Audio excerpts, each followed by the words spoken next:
Hello and welcome back to the ministry.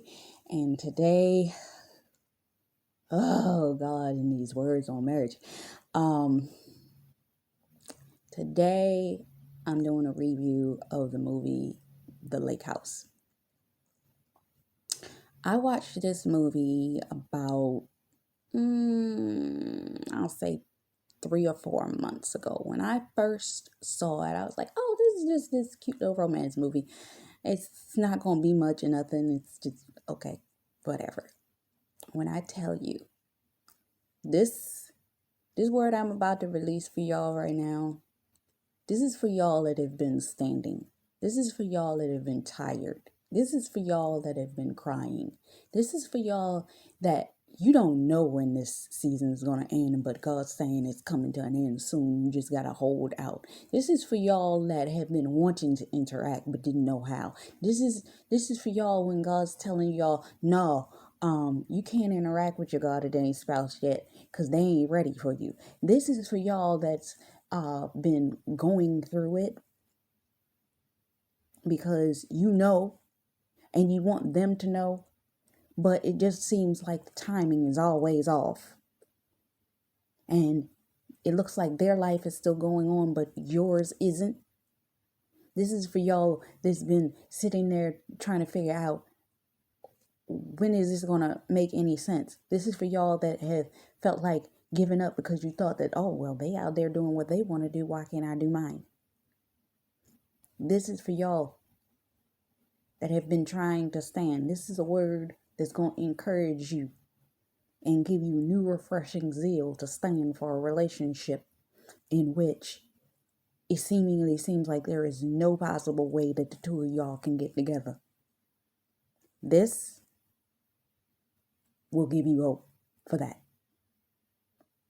For those of y'all that are standing for a prodigal, standing for a relationship, standing for a God-ordained spouse that God done told you this is your man, but they seem like they are the furthest from knowledge of the fact.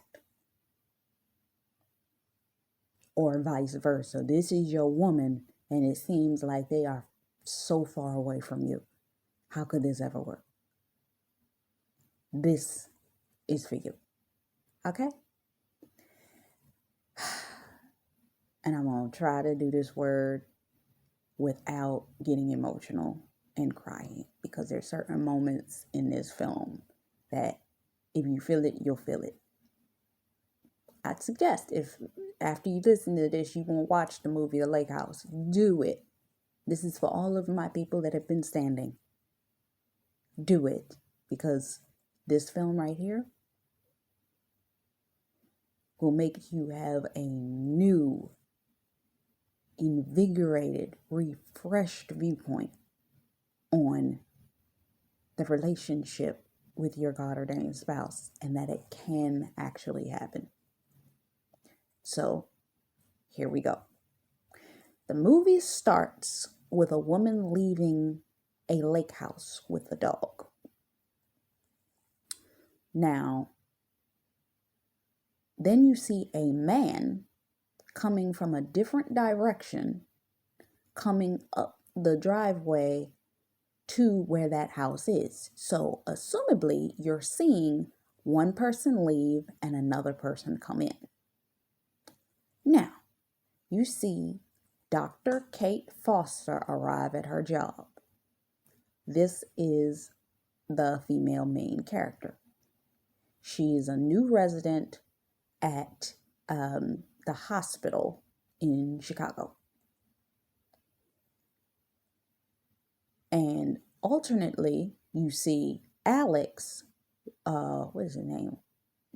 Weiler is his last name. Alex Weiler, as a construction worker at the job.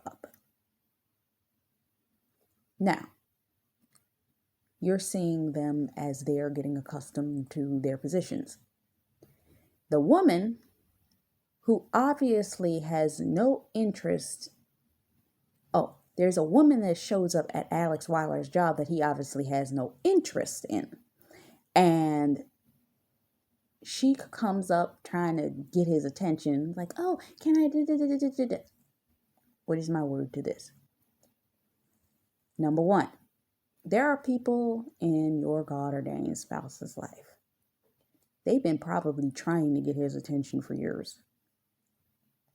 He has no interest in them. None whatsoever. He doesn't even, nah. His thought process, his eyes is just not there. But they there. They there, and they're hoping to get his attention. His attention is not there. Next, she finds out that he's moved into that house and was wondering why in the world he moved up there. They don't understand the decisions that your God-ordained spouse makes, or why he makes the decisions that he makes. This is another reason why they are not perfect for him, because they don't understand the way his mind works.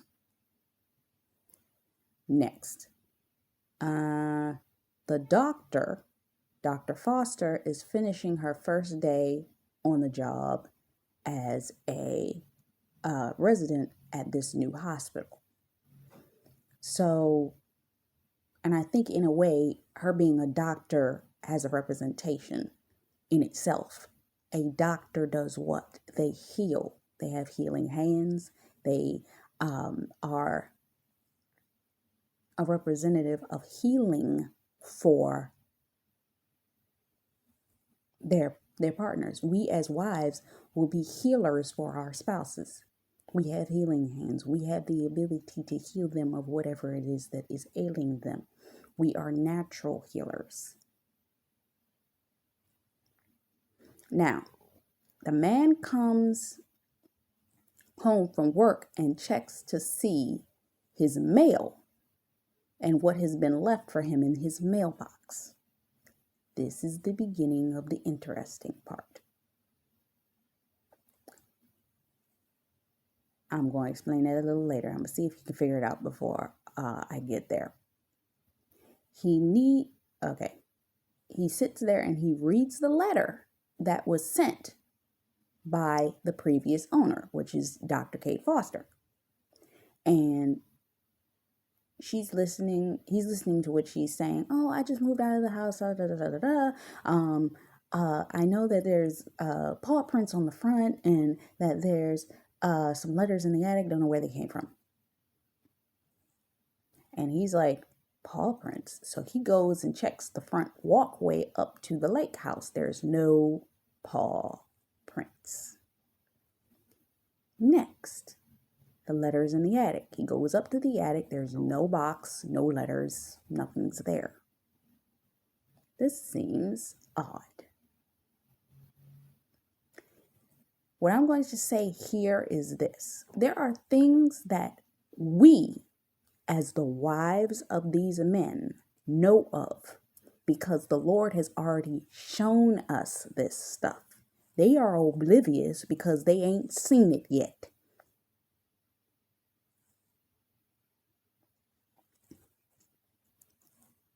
They do not know. They have not gotten the correspondence in which we have gotten from the Lord. So technically, we are spiritually guiding them to us, okay? So, he sees no paw prints. There's no box in the attic. He's scratching his head. Some of your spouses, the Lord has given them wisdom or inkling of you, but they don't know who you are.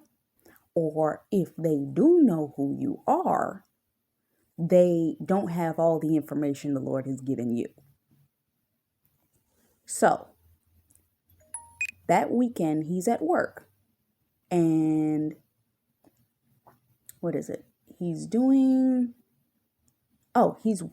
at the house doing work on the house because for him, the house is like slightly dilapidated. So he's looking at it like, let me start doing some work, painting the house, doing all this. He lays out paper on the walkway and all of a sudden a dog comes running up the walkway, leaving dirt prints on the walking path.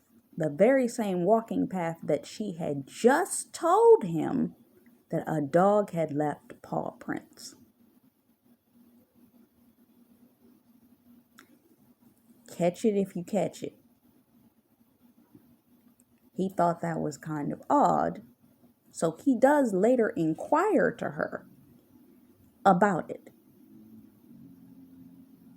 So he goes back and checks the attic and finds a single letter.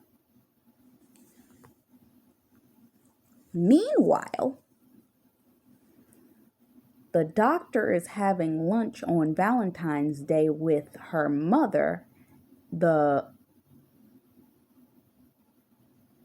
and they witness a major accident of a bus and a car colliding, hitting a man that they can't, at this point, we do not know who this is.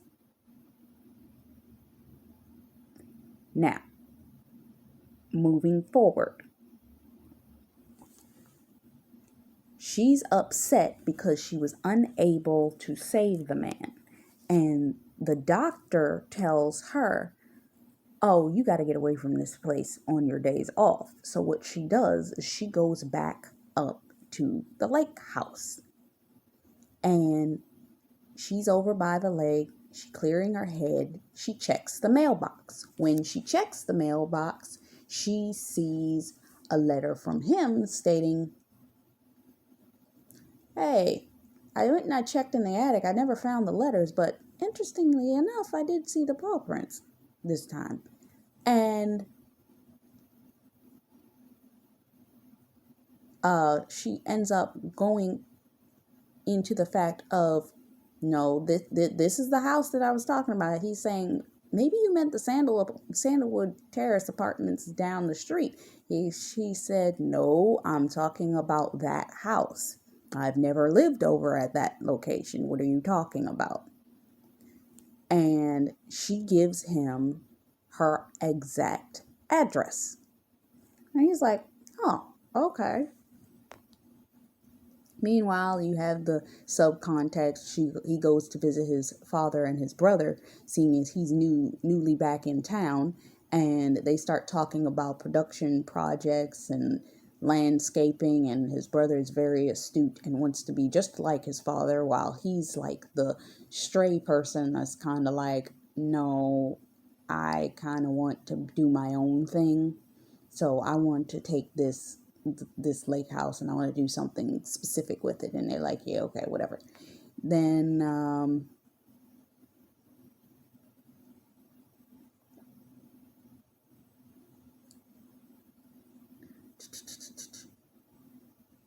he goes and visits the father and the brother, and while he's with the brother, he decides to take a stop and go by by her apartment complex. When he gets there, the apartment doesn't exist. So he's like, wait, these apartments aren't going to be here for another 18 months. So now he's starting to scratch his head because he's like, wait a minute. In the last letter she sent me, when she was irritated about the fact that I was talking about the wrong house in which she felt, she said that she's living in 2006. And this is when we come to the understanding that he's in 2004. So it's like, wait, excuse me?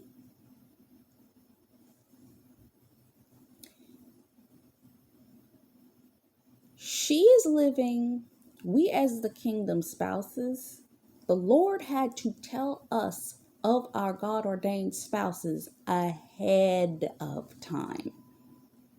We knew who they were ahead of time, so they have to catch up in time to us. Okay? So, he's in a completely different time frame. And in our case, we are in a different time frame than our God ordained spouses. We got the vision, we got the dream, we got the downloads. We saw everything before they saw everything. So we can spiritually guide them. We are their what? God positioning system. We guide them along the path in which the Lord is trying to make sure that they get to. Why? How? Through prayer, fasting, so on and so forth. Yes? Okay. Getting back to the film. Because he was going to give her the letter directly, and when he realized that that wasn't where she was, he went back and put the letter in the mailbox saying, "That's not where your apartment is. There's no apartment there." She said, "Excuse me?" She thinks he's playing games with her and says,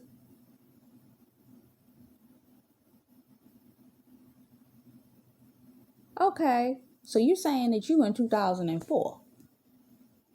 Well, let me send you this then." She gives him a pair of gloves and a note because she's a doctor. Says, "Oh, you're going to need to have a lot of soup and a lot of warm things. Wear your coat all the time because that winter is going to be a doozy." And he's like, "Ha ha ha." He's sitting there eating a bowl of soup when he's reading her letter, turns around to sit down at his table and looks up. It's starting to snow. He's like, huh. How did she know it was going to snow? Sometimes the Lord has given us the wisdom of certain things that can protect them, heal them, and prevent them from walking into any type of hurt, harm, or danger. This is why we pray for their protection, preservation, cover their health and their healing, cover them when they go out and come in. For example, let me use my dad as an example. He leaves out. You send a prayer like, angels go forth before him, leading God his steps, cover him in the blood of Jesus, show him the way in which he needs to go, lead and guide him to whatever it is that you need for him to walk into, be a witness to, or send witnesses to him that are going to bless him in this time and in this day and in this season, so on and so forth. That is how we cover them ahead of time, even though they do not know what is going on. Meanwhile, what prayers we do send, they receive. Just like he's receiving her letters, they are receiving what we have been praying for them. So, he laughs.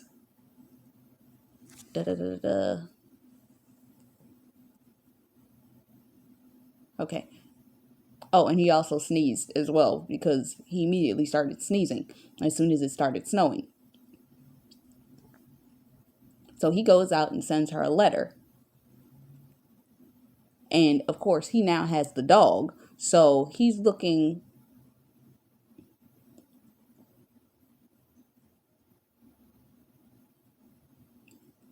extremely like the dog in which she has. The dog she has and the dog that he has is the exact same dog. It's just 2 years in a different time frame. God, if you remember back when we did Sleeping Beauty, remember the cloak that the prince had ended up coming to Aurora in the forest. This dog is almost like the same representation. The dog was in both of their lives. Now, we never get an explanation as to where the dog originated from. He just ran up that day to his home. Now, if she has the dog, she was there.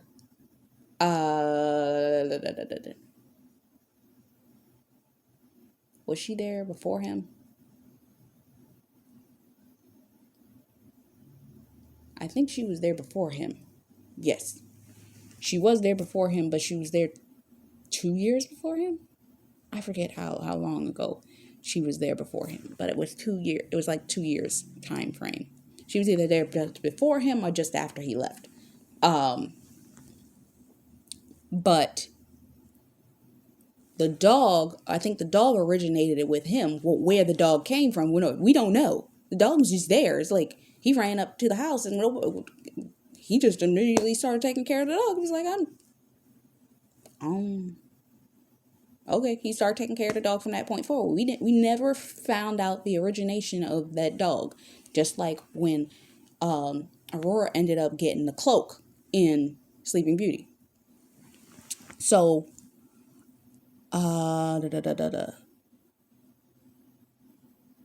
he goes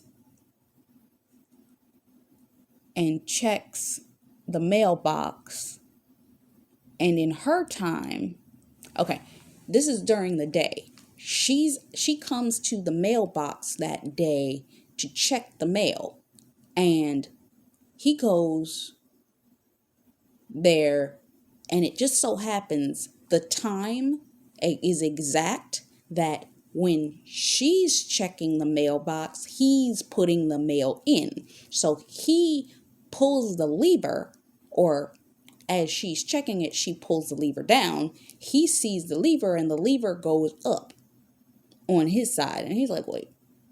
So he takes it, opens it up, puts the mail in the box that he wants her to get, and puts the lever back down. She gets to her car, turns around, and sees the lever is back up. She glances and is like, oh, what? So she goes and checks the mailbox, and there's another letter in there. She's like, okay. I'm going to tell you this, and this is something that the Lord showed me in one of my dreams. This is a scene that he gave me in one of my dreams. The Lord showed me that me and my kingdom spouse have been spiritually communicating with each other. He called it passing notes. He showed me this about 2 years ago. You've been passing notes in the spirit. This is what a lot of us have been experiencing with our dreams. We are giving our God-ordained spouses wisdom and giving them warnings and so on and so forth because we've been spiritually passing notes. Just like these two are spiritually, they're literally spiritually passing notes because they're in two different time frames. You cannot do this. It does not make any sense. The path of logic is a liar. Logic does not make sense when it comes to God. So,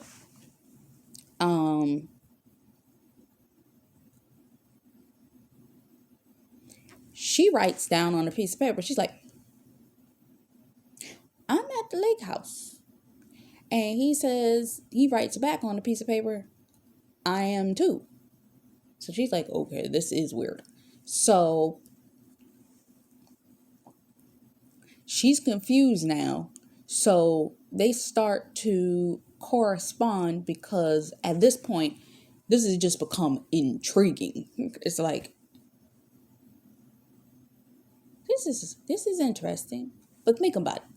I want us all to think about the time in which the Lord let us know that we had our God-ordained kingdom spouses, and that the Lord was allotting us the ability to spiritually connect with these people. You started to have dreams about them. You started to correspond with them in the spirit. I've had experience. Well, do you want me to say that? Are you sure? Okay. The Lord had me. I remember I was in a dream one time, and the details are not important, but I know this. I went to a door in the dream, and the door opened, and my God-ordained spouse was standing there. And he was looking at me as if he was stunned, because it was like, where did you come from? Or who are you? And to me, I've always thought back to those dreams like, no, he was there in that moment. That he literally spiritually was there. You know, sometimes you have a dream of a person and you're like, oh, the Lord is just showing me the person as a representation within the dream. No, I think that was literally him spiritually there, and that's why he was confused. Because he was actually seeing me in the spirit, and he didn't know what he was looking at. He was like, what? What? And if I have to be honest about it, it was right around the time where I started to get the spiritual confirmations from all of the videos saying your God ordained spouse has seen you. Your God ordained spouse already knows who you are. He already he's looked you up. He's so on and so forth. Because I think that was right around that same time, and it happened more than once in a dream that we literally saw each other, made actual eye contact in the dream. And I knew it was him and he knew it was me. And it was another dream that the Lord gave me where he was there, but I was not in the same room as him. And it was like the Lord was showing me something about the atmosphere of the space. And I'm sitting there thinking, okay, I'm in a dream, ain't nothing. And God and the angel that was accompanying me in that space said, you can't stay here any longer than this. Go. I said, wait, what? What do you mean? I thought we was in a dream. This is a dream, right? And I came to the understanding, it might not have been a dream. I might have been spiritually in the space. It's called, is it projection? I don't know. But yeah, dreams. I have had so many, not just in relation to him. I'm talking about just spiritual experiences that the Lord has given me that have made me be like, what the heck was that? If you walk this walk with Lord long enough and you really submit and you let the Lord prune you, prep you, and show you some things, you'll be like, oh, okay. Thank God the Lord let me watch the shows that I watched when I was growing up. Or I would have been screaming like a crazy person when the Lord started showing me these things. Anyway, how much time we got left? I'm going to go a little bit farther in here because we haven't really gotten deep into it. So, he's curious. So he starts to ask about the dog. And he discovers that, yes, they do, in fact, have the exact same dog. And she gives details about the dog, the way that the dog acts, and even the way he's sleeping. And at the same point in time in which he's reading the letter, the dog's laying on the floor exactly how she described him in her letter. And then she said, I call him Jack. And he says, Jack. And the dog jumps up immediately, like he startled him, like what you calling me for? So the Lord will sometimes send you, sometimes it's a prophetic witness, but because it's a dog in this, it can be sometimes a guardian. Think of the dog as a guardian. It's supposed to lead you, it's supposed to guide you, but it's not specifically supposed to intervene or interfere. It's just supposed to be there to make sure all things operate in ordinance. If something goes off wrong, they can lead you away from it. Remember the old TV show Lassie? I used to love to watch that show when I was a kid. It was an old black and white TV show, and the dog always was the animal that would lead them out of trouble. And if there was trouble, he would automatically know who to go to in order to fix the problem. That's what this dog felt like. He was like, I don't want to use the word oracle, but he was kind of like a spiritual guide. That's the only thing that I can think. God will send you witnesses. God will send you things in order to keep you in order while he's orchestrating your path and your steps. Okay? With and to your God ordained spouse. He will plant seeds, clues, people, places, things that will line you up along the path in which the Lord is trying to take you in order to get you and your God ordained spouse in the right places at the right times. I hope that gives you wisdom as to some things that you may have been going through. Next, I only got a few more minutes, but Oh, this is a cute little thing to end this off on. Dr. Foster is at the hospital. One of her patients is watching a movie. It's a little girl, and she's watching a movie about these one of them old Clark Gable type black and white films. And she says, specifically, this is what the little girl says: is she going to marry him? My mom says there is something better always around the corner. Now, if you recall the word that I released the other day, I was talking about God's positioning system. And remember how my dad could not figure out that the place he was looking for was where? Right around the corner. Sometimes your answer is right around the corner, just behind the thing that's directly in front of you, just behind the counterfeit that came to you first, just behind it. What did I also say in that word? I said for the word about the spouses, that I forgot what I call the spousal word. He's en route. I said in the one and he's en route that I mentioned Brandy's song at the corner of First and Love. It's right there at the corner at First and Love. You are right where you need to be.